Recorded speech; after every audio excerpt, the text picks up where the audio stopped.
About 200 Filipino protesters have gathered at the Chinese consulate in Manila to assert Philippine sovereignty in the South China Sea. The protesters called on China to uphold a 2016 ruling by the United Nations Permanent Court of Arbitration and stop militarization in the disputed waters. Today marks the third anniversary of the Philippines' international arbitration case against Beijing. A suicide blast at a wedding in Afghanistan has left at least 5 dead and more than 40 injured.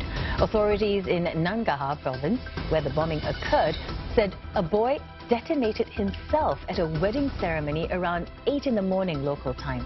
No group has claimed responsibility for the attack.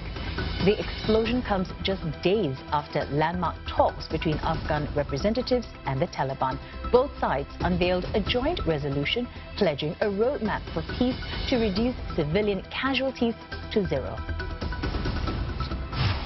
Nepal's only international airport was shut down today after a plane skidded off the recently repaired runway, injuring 2 people.